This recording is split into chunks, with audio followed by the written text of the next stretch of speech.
Hi friends, hope you're all doing well. I'm Dr. Sunita Alinani, Senior Consultant, Fertility Specialist. So చాలా మంది మన దగ్గరికి patients pregnancy test గురించి doubts అడుగుతా ఉంటారు. మేడం అది ఎప్పుడు చేసుకోవాలి అండ్ ఎలా చేసుకోవాలనేది. సో దాని గురించి ఈరోజు చూద్దాం. సో న్యాచురల్ ప్రెగ్నెన్సీలో మనకు ఎగ్ అనేది రిలీజ్ అయినప్పుడు 10 డేస్ తర్వాత పిండం అనేది తయారయ్యి గర్భసంచి పొరలోనే అతుక్కుంటుంది. ఈ అతుక్కునే సమయంలో హెచ్సిజి హార్మోన్ అనేది తయారవుతుంది.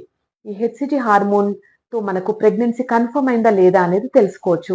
ఇదే మనము పీరియడ్స్ అనేవి 1 to 2 డేస్ డిలే అయినప్పుడు యూరిన్ ప్రెగ్నెన్సీ టెస్ట్ చేసుకున్నప్పుడు ఇదే హార్మోన్ ని మనం టెస్ట్ చేస్తున్నాం అనమాట. సో యూజువల్ గా మనం ఎర్లీ మార్నింగ్ యూరిన్ శాంపుల్ అయితే మనకి యాక్యురసీ అనేది బాగుంటుంది. అండ్ ఇంక ఇంపార్టెంట్ విషయం గుర్తుపెట్టుకోవాల్సింది, టెస్ట్ చేసుకున్నప్పుడు అది వితిన్ 10 మినిట్స్ అనేది మనం చూసుకోవడం ఇంపార్టెంట్. అండ్ ఇది కాకుండా ఫాల్స్ నెగెటివ్ మరియు ఫాల్స్ పాజిటివ్ వచ్చే ఛాన్సెస్ కూడా ఉంటాయి. సో ఎప్పుడైనా మీకు ప్రెగ్నెన్సీ టెస్ట్‌లో ఏదైనా డౌట్ ఉన్నప్పుడు డాక్టర్‌ని కన్సల్ట్ అవ్వడం important. Now coming to IVF పేషెంట్స్‌కి మనము ఎంబ్రియో ట్రాన్స్‌ఫర్ అయిన 14 డేస్‌కి యూరిన్ ప్రెగ్నెన్సీ టెస్ట్ మరియు బ్లడ్‌లో బీటా హెచ్‌సీజీ టెస్ట్ అనేది సజెస్ట్ చేస్తాము. బీటా హెచ్‌సీజీ అనే బ్లడ్ టెస్ట్ మనకు ప్రెగ్నెన్సీ అనేది యాక్యురేట్‌గా తెలుసుకోవచ్చనమాట.